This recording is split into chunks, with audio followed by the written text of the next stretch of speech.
Bismillahirrahmanirrahim. Assalamualaikum warahmatullahi wabarakatuh. Innal hamdalillahi nahmaduhu wa nasta'inuhu wa nastaghfiruh wa na'udzu billahi min shururi anfusina wa min sayyiati a'malina. May yahdihillahu fala mudhillalah wa may yudlil fala hadiyalah. Ashhadu an la ilaha illallah wahdahu la syarikalah wa ashhadu anna Muhammadan abduhu wa rasuluh. Allahumma salli ala Muhammad wa ala alihi wa sahbihi wa mawalah. Amma ba'd.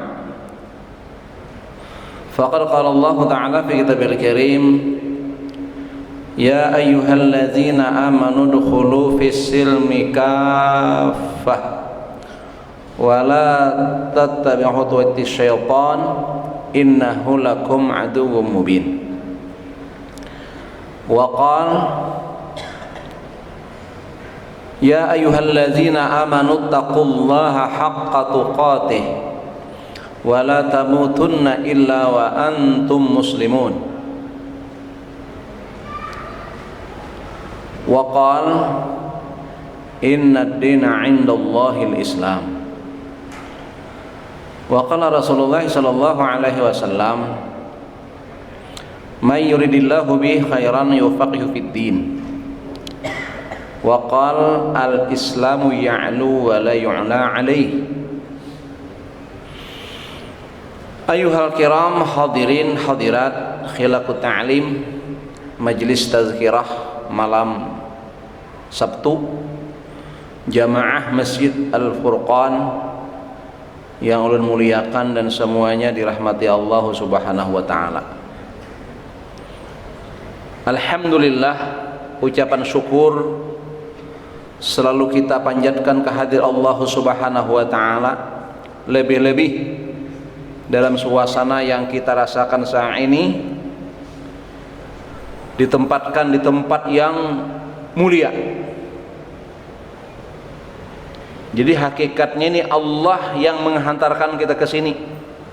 Asbabnya Allah. Tampaknya saja kita yang berjalan. Sebenarnya Allah yang menghantarkan kita. Tempat ini kita umpamakan, kalau bahasa Banjarnya ada wasi berani. Kalau pianlah wasi berani, magnet. Ini magnet umpamanya. Lalu benda-benda yang ada koneks dengan ini magnet, dia datang. Paku, kukut, tahu kukut? Kalau sungai nyambet cok baju. Jarum mendekat. Jarum yang bergerak, paku yang bergerak, tapi sumber gerak dari mana? Dari sini. Dan yang bergerak itu yang ada koneksitas dengan ini. Yang tidak ada koneks, kukuit gigi, sapu lidi, plastik, itu kada bergerak. Kenapa? Kada ada koneks dengan ini. Jadi yang konek-konek ini ada hubungan nih, yang datang nih dengan tempat ini. Itu yang kada datang tuh plastik itu, kada ada koneks. Ketika ini datang, nempel ke magnet ini, maka sifat magnet itu akan nyangkut ke paku tadi. Paku yang kena ini, pas kita dekatkan ke benda yang lain, paku yang lain, ini nyedot juga, tapi tidak permanen. Tidak permanen, sebentar aja. Nah, jadi akan terjangkit sifat ini. Masjid ini, rumah Allah, diumpamakan magnet. Itu yang datang tuh yang koneks, ada hubungan.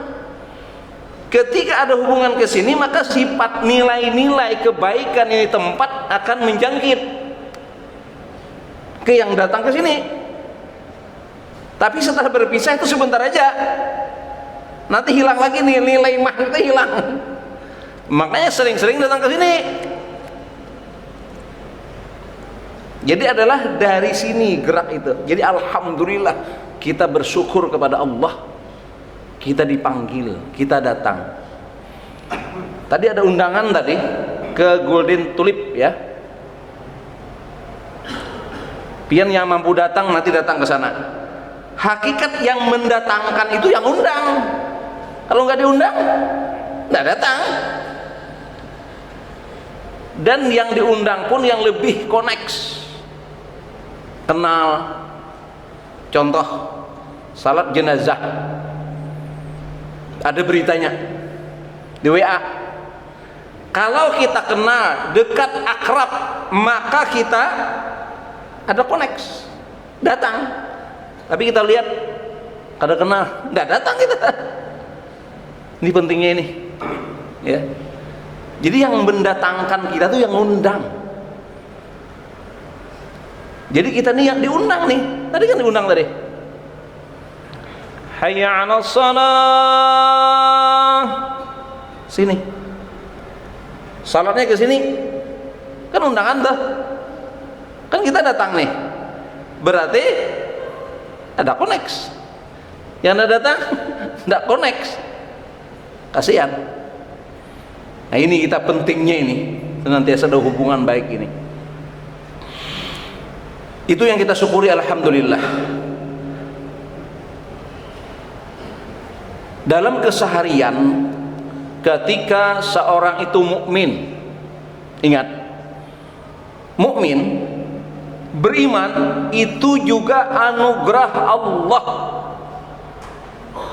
May yahdillahu fala mudhillalah wa may yudlil fala hadiyalah. Ini untungnya kita ketika diberikan hidayah, petunjuk dari siapa? Dari Allah. Ketika kita dapat petunjuk, kita beriman, itu namanya dapat hidayah. Luar biasa ini nikmat yang luar biasa. Nah, konsekuensi iman, ya, konsekuensi iman itu dipelihara, dijaga. Pian yang berprofesi sebagai seorang pedagang atau seorang karyawan atau apalah macam-macam profesi kita, ya, anggaplah contoh pertama pedagang. Menjadi konsekuensi sebagai pedagang untuk tetap bertahan, ya, untuk eksis di dunia ini, kita keluarga, anak-anak eksis itu karena dari penghasilan dunia dagang seorang pedagang. Lihat, demi eksistensinya profesi sebagai pedagang, maka dia memberikan waktu yang penuh untuk dunia dagang, menjadi a'malul yaumiyah, amal hariannya di toko, menjadi amal hariannya berdagang yang menghabiskan sekian banyak waktu. Berapa kira-kira diperlukan waktu yang digunakan pedagang? Hampir seharian. Turun jam 8, jam 9, pulangnya habis asar mungkin menjelang maghrib. Itu rutinitas dia. Kenapa? In excess, ingin tetap, ya, punya nilai di tengah keluarga, di tengah masyarakat. Dengan itu kita punya nilai, kita pertahankan itu, kita perjuangkan itu. Tentu dengan profesi-profesi yang lain. Dan jaminan dari profesi kita itu adalah sementara hidup di dunia. Itu luar biasa orang hari ini. Sementara iman, Islam, inisial kita mukmin, muslim, mestinya, seyogianya, ya, Lebih dari itu, lebih komitmen kita, konsekuensi sebagai mukmin, lebih daripada tadi sebagai seorang pedagang. Profesi pedagang saja luar biasa kita habiskan tenaga, pemikiran, bahkan melibatkan keluarga. Biasa orang di toko itu sekeluargaan, anak, bini, cucu, gitu kan. Kosong rumah kadang-kadang. Itu salah? Enggak salah, bener aja. Karena memang itu konsekuensi dia sebagai seorang pedagang kalau ingin eksis dia. Nah, sikap seperti itu sudahkah terhadap inisial kita seorang mukmin dan muslim yang oleh Allah kita diperintahkan udkhulu fis-silmi kaffah, ya, masuklah kalian ke dalam Islam secara sempurna. Dan Islam itu sempurna. Itu dari mana itu? Dari Allah dan Rasulnya. Kalau ada yang ngomong selain itu, jangan percaya. Iman itu dialamatkan ke siapa? Ini apa masalahnya nih? Ada anu ya? Teknisi mana nih? Kurangi anunya nih apa? Echo ya? Oh, posisinya baik.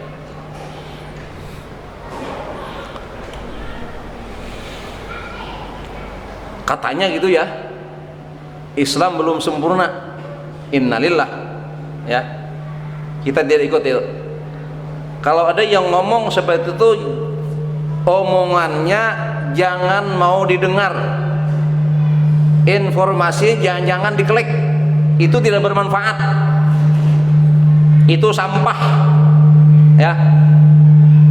Jadi kalau ada ungkapan-ungkapan kata-kata yang menista dan merendahkan Islam, syariat Islam, dari manapun datangnya, itu merusak telinga kita, merusak hati kita, tidak usah didengar. Apalagi hanya kabarnya di YouTube, ya, menambah untungnya, penghasilannya aja itu, jangan ditonton, jangan diklik, dan merusak. Hati-hati merusak. Oh, perlu tahu? Tidak perlu. Itu tidak perlu tahu itu. Ya, sesuatu yang sampah, yang tidak diperlukan jangan diambil. Orang aja membuang, kita ambil lah. Lu udah mau biar mengklik-klik nah itu. Ambil yang menguatkan iman, ya, yang memantapkan kita. Mata, telinga, mulut ini sumber sesuatu yang masuk ke hati dan pemikiran kita. Maka lihat yang baik, dengar yang baik, jangan yang memprovokator. Hati kita nanti gemes, itu merusak, jaringan saraf bagus kita hilang. Itu seperti misalnya air dimasukin sesuatu yang kotor, ya kotor, nggak bermanfaat itu. Kalau Pak ada dengar kayak itu telah enggak. Allah yang sebut sudah, Nabi yang sebut, al-Islamu ya'lu wa la yu'la alaih. Kita menuntut, kita mengikuti itu agar membuktikan Islam itu memang tinggi, sempurna dari berbagai sisi. Cuma yang salah paham aja, yang salah ngaji itu, ya. Kalau benar kajiannya, sumbernya Quran Sunnah, pasti semakin mantap.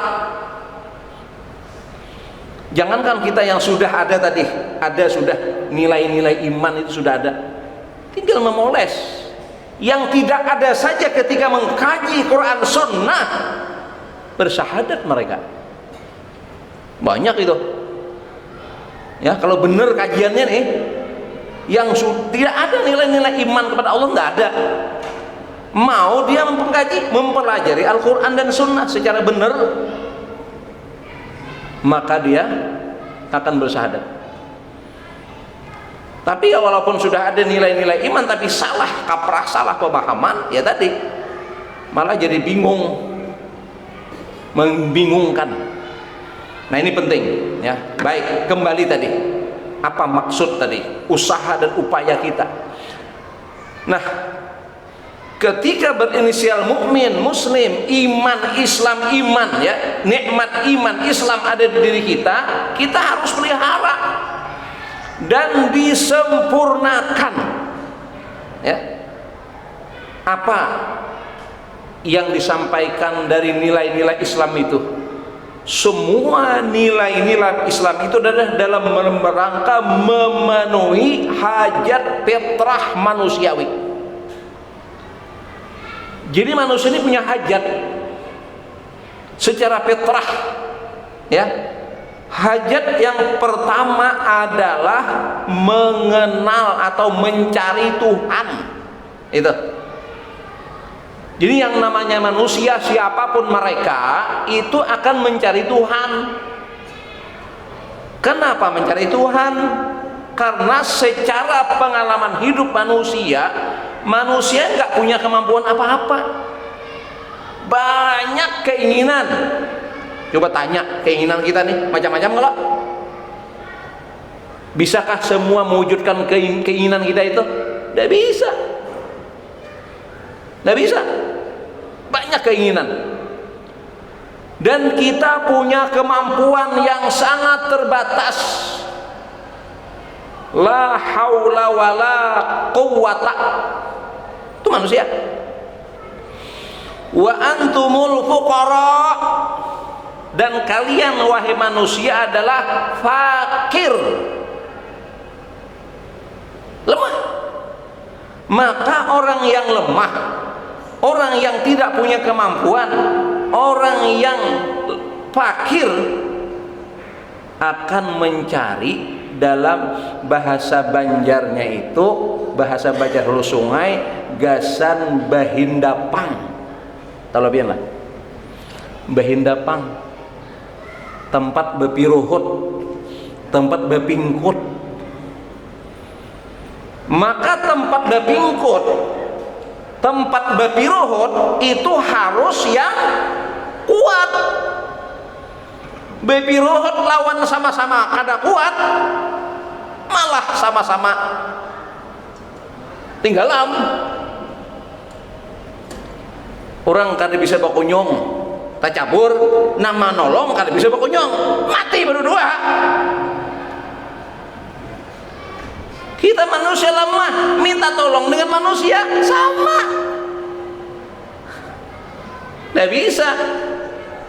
Maka mencari yang lebih, sesuatu yang lebih, punya kekuatan, punya kemampuan. Definisi umumnya itu lalu namanya Tuhan. Tuhan itu definisi umumnya.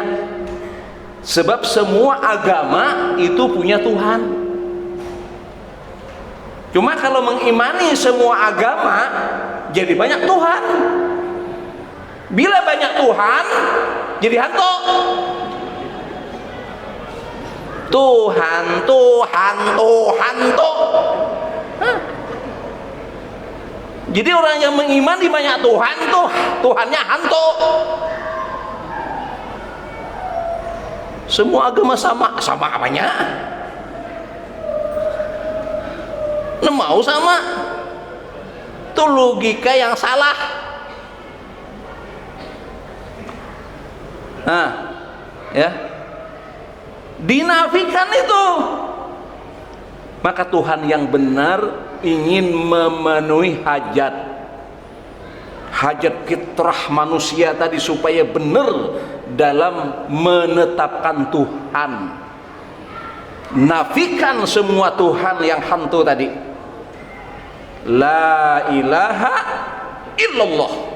Nah, dinafikan ilah, isbatkan Allah.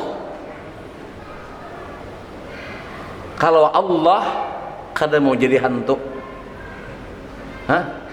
Semua huruf di Allah itu kalaupun dikurangi tetap kembali kepada nya yang kuasa. Allah alif lam lam ha. Tinggal alif. Biar kalau sampai baris, tahu kita bacanya lillahi. Tinggal lam lahu. Tinggal lam huwa huwallah. Itu filosofis asma Allah itu. Walaupun dikurangi hurufnya tetap kembali kepada yang maha tunggal, Allah yang maha esa.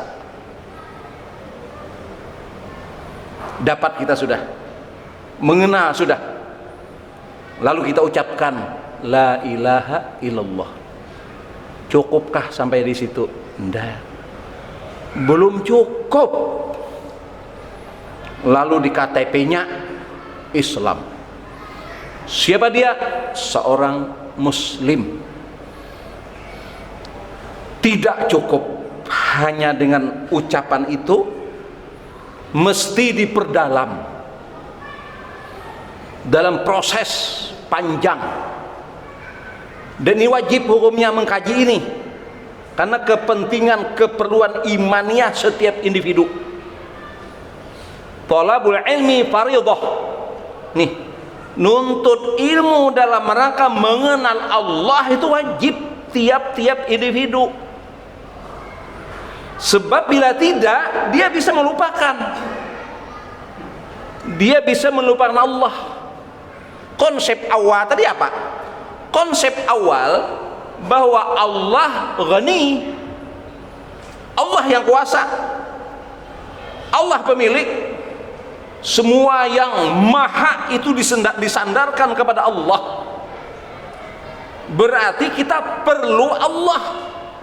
Namun karena tidak mau belajar, tidak mengkaji lebih jauh, hari ini orang banyak yang seakan-akan tidak perlu Allah.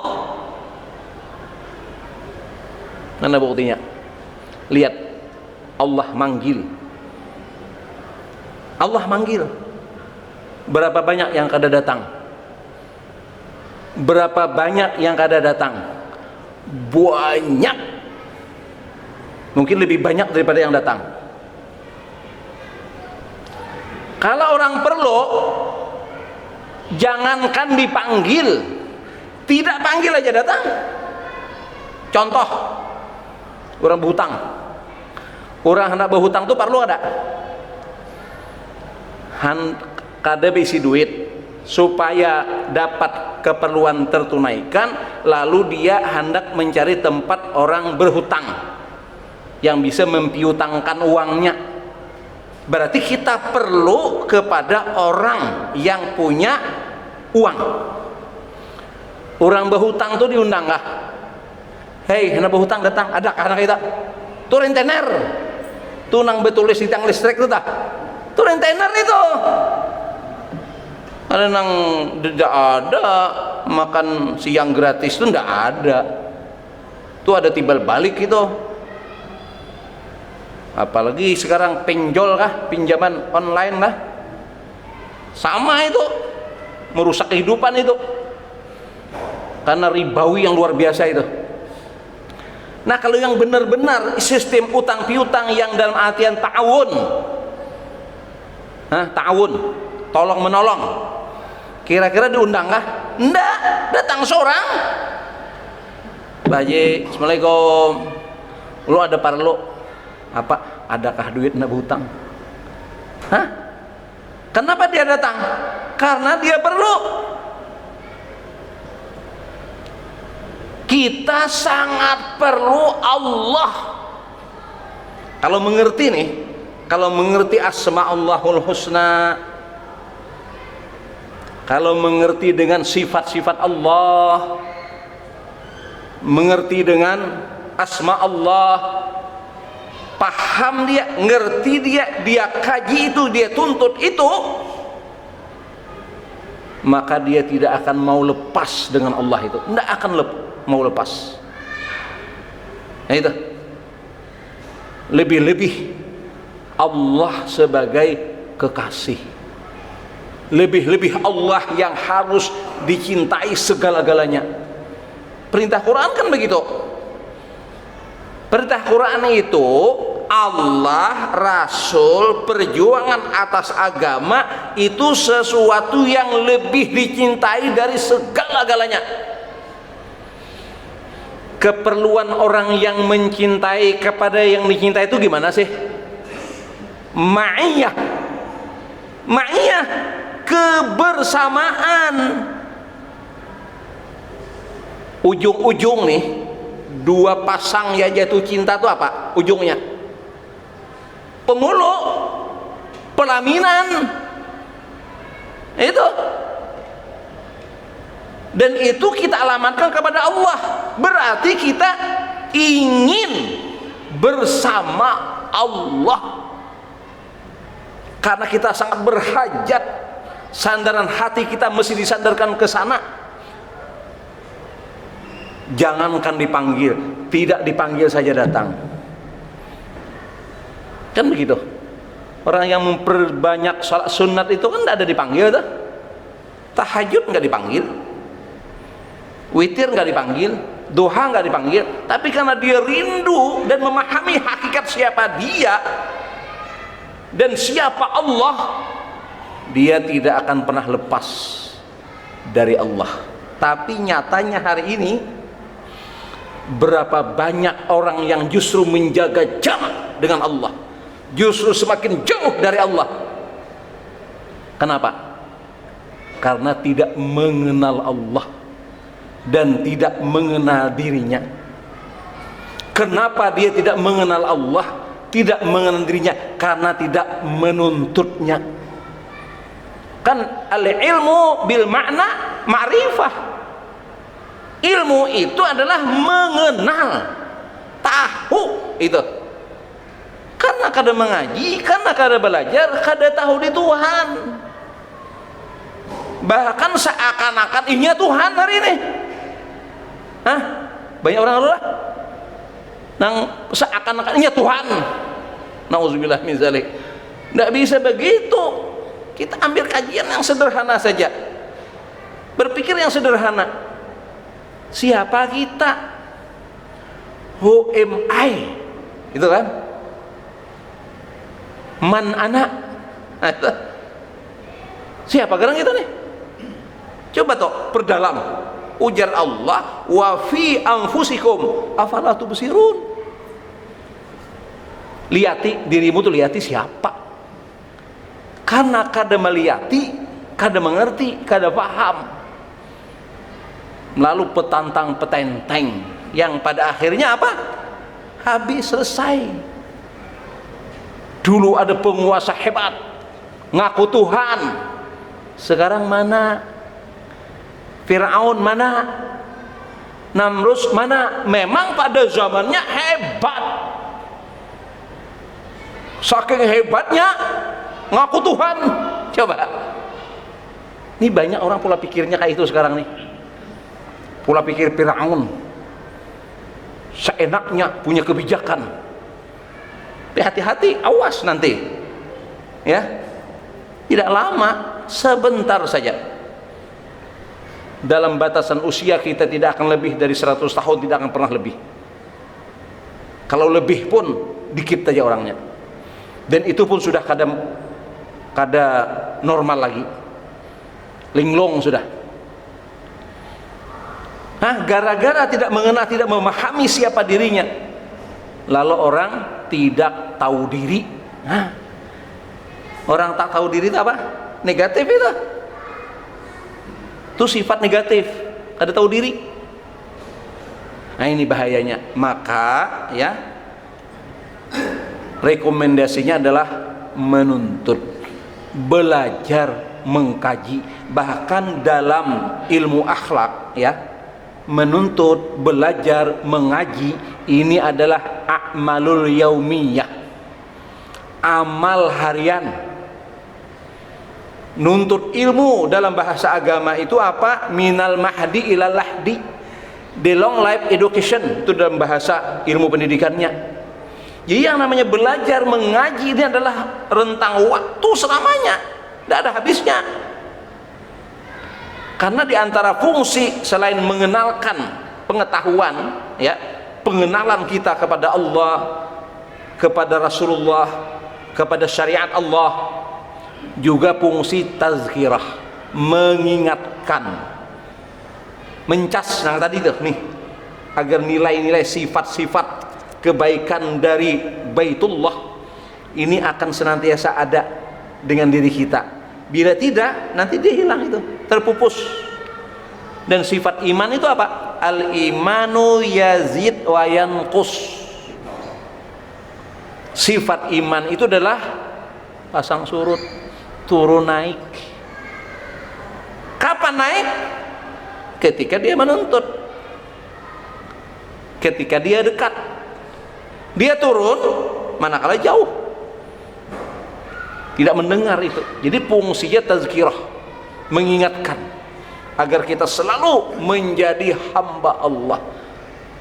Makanya diingatkan ini dari mimbar ini, ittaqullah, menjadi pesan penting, pesan wajib, pesan utama adalah ittaqullah, mengingatkan kita untuk selalu dalam aturan-aturan Allah Subhanahu wa taala.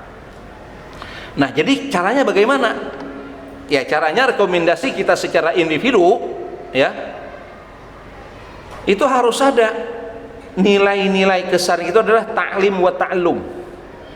Sebab di hadis begini, ya, ujar Nabi kita nih, ya, ad-dunya mal'unatun wa mal'unun ma fiha. Di hadis, ad-dunya mal'unah, dunia terlaknat, dunia kita ini terkutuk, wa mal'unun ma fiha, dan apa-apa yang di dalam dunia ini adalah mal'un, terkutuk. Tapi tidak sampai di sana, ada ilahnya, ya, ada ilatnya, ada pengecualiannya. Nah, kita harus masuk ranah pengecualian. Bila tidak masuk ranah pengecualian, kita masuk dalam kalimat awal, ad-dunya mal'unatun wa mal'unun ma fiha. Jadi kita semua terkutuk. Illa zikrallahi ta'ala wa mawalah, ay dalam syarahnya ta'atullah, kecuali mereka yang ingat Allah dalam ketaatan kepada Allah Subhanahu wa taala, wa aliman au muta'alliman, orang yang alim, berilmu pengetahuan, dan yang belajar ilmu pengetahuan. Kalau kita ingin jangan masuk dalam ranah mal'un itu tadi, maka di antara waktu kita yang ada ini harus ada bagian dari ta'lim wa ta'allum. Terus caranya gimana? Membaca, iqra, membaca. Maka kita mesti punya koleksi nih, buku-buku, kitab-kitab, Al-Qur'annya dengan tafsirnya, hadis dengan syarahnya.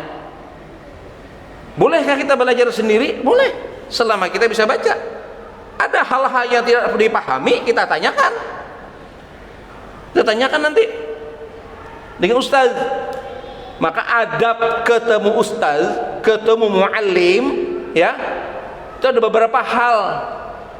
Maka majelis-majelis yang mengundang beliau-beliau itu dikurangi kelalaiannya. Karena ada kesempatan kita, pertama bisa bertanya hukum, bisa minta nasihat seperti sahabat di hadapan Nabi. Ya Rasulullah, ausini, ya Rasul, nasihati ulun. Ulun minta nasihat. Jadi ustaz minta nasihat, bertanya hukum. Ulun ada tabaca ustaz di hadis begini, apa maksudnya? Gimana mau bertanya, ada tahu konsep. Orang bisa bertanya karena punya literatur dengan membaca, jadi enak. Jadi biasakan kita membaca, terutama hadis-hadis nabawiyah, itu penting.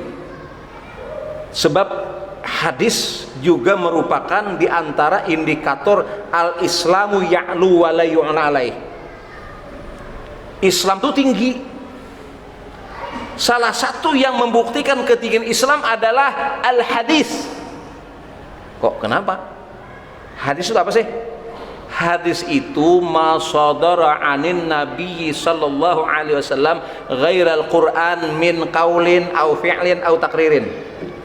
Perkataan perbuatan Nabi itu disimpulkan dalam satu kaidah ilmu namanya ulumul hadis. Ilmu-ilmu yang objek pembahasannya adalah perkataan perbuatan Nabi. Sekarang pertanyaannya, adakah seseorang selain Nabi yang perkataannya, perbuatannya itu dijadikan satu pembahasan dalam ilmu terkhusus? Ada enggak? Cari bang, kira-kira siapa? Enggak ada. Nih sosok manusia nih, para nabi sekalipun. Berapa para nabi itu? Banyak. Yang kita kenal 25. Ada enggak di antara nabi-nabi yang 25? Perkataannya, perbuatannya disimpan dalam satu ilmu-ilmu yang khusus, dalam kitab-kitab yang khusus. Tidak ada. Ada ditulis oleh tokoh barat, Michael Hart itu dengan 100 tokoh berpengaruh di dunia. Cari dari nama semua tokoh itu selain Rasulullah, ada ndak kitab khusus yang menyimpan perkataan tokoh tersebut yang bisa dipertanggungjawabkan secara ilmiah? Allahu Akbar, tidak ada. Itu khusus hanya untuk Nabi kita. Orang mengatakan qala Nabi harus bisa dipertanggungjawabkan dan ada ilmunya. Dalam ulum hadis ada namanya takhrijul hadis. Enggak sembarangan katakan dari Nabi al-hadis, enggak bisa. Ada ilmunya itu. Bisa dilacak, bisa dicari. Kaidah-kaidah dalam kesahihan hadis itu ada, ulama bikin. Ada 5 syarat. Itu bisa dinyatakan sebagai hadis sahih, hadis yang makbul, yang bisa diterima, yang bisa dijadikan dasar hukum dan bisa dipertanggungjawabkan. Diteliti, terbagilah cabang-cabang ulumul hadis itu. Kita kada usahlah untuk mengkaji semuanya itu. Kenapa? Kita sudah hadisnya sudah masak, sudah matang, nyaman sudah. Nah, makan kareh kambing tinggal nyebarang ke Kairo. Di Banjar ada Emir, ada Mesir. Masak kisah orang kalau kada bisa. Nasi kuning ke Cempaka. Jadi sudah ada hadisnya. Ambil Riyadhus Shalihin, baca Bulughul Maram. Nang berterjemah ada, baca Syama'il Al-Muhammadiyah Imam Tirmizi, bisa mengenal Rasulullah kayak apa rambut Nabi. Hati-hati dengan mengenal itu, kita nggak bisa didustai. Oh, saya tadi bermimpi Rasulullah malam. Gimana sih Nabi? Baju putih? Ya, ada riwayat. Serban hitam? Betul. Rambutnya putih? Palsu. Rambut putih itu kungfu master Sifu. Dalam Syama'il Al-Muhammadiyah, uban Nabi itu hanya sekitar 14 sampai 20 lembar. Dihitung oleh Aisyah, dihitung oleh Sayyidina Anas. Orang-orang yang dekat dengan Nabi jadi saksi. Itu secara riwayat hadis. Secara ilmiah Nabi wafat usia 63. 63 itu kan memutih lagi. Tahu-tahu bermimpi Nabi yang rambutnya putih semuaan. Oh, itu pendekar dari Cina itu. Itu contoh. Nah, jadi kita bisa mengenal Rasulullah. Kita baca, kita mutalaah, dan itulah biasakan ke anak cucu kita untuk bisa baca. Karena ciri orang-orang akademik Muslim ini adalah orang yang akademik. Apa ciri akademik? Suka membaca, bukan suka menggosip. Nah, suka membaca. Nah itu koleksi buku-buku, kitab-kitab. Ya ndak bisa yang asli, ya terjemah. Yang murah, kertas buram, yang pasti isinya sama. Biasakan belajar. Nah, selain membaca, hadir di majelis seperti ini. Insya Allah istiqamah kita demikian, maka akan lebih mantap keimanan kita, lebih sempurna keislaman kita, supaya kita betul-betul mukmin muslim secara pola kehidupan, bukan hanya KTP saja. Nah, sekarang kan ada Islam KTP, ngaji kada. Nah, ini bahaya ini. Nah, itu saja karena sudah sampai waktu Isya, dan perjanjiannya, MOU-nya, pengajian kita adalah antara maghrib dan Isya. Karena Isya berarti MOU-nya selesai. Terima kasih atas waktu dan perhatian. Mohon maaf atas kesalahan kekurangan. Kepada Allah sama-sama memohon ampunan. Subhanakallahumma wa bihamdika asyhadu an la ilaha illa anta astaghfiruka wa atubu ilaik. Assalamualaikum warahmatullahi wabarakatuh.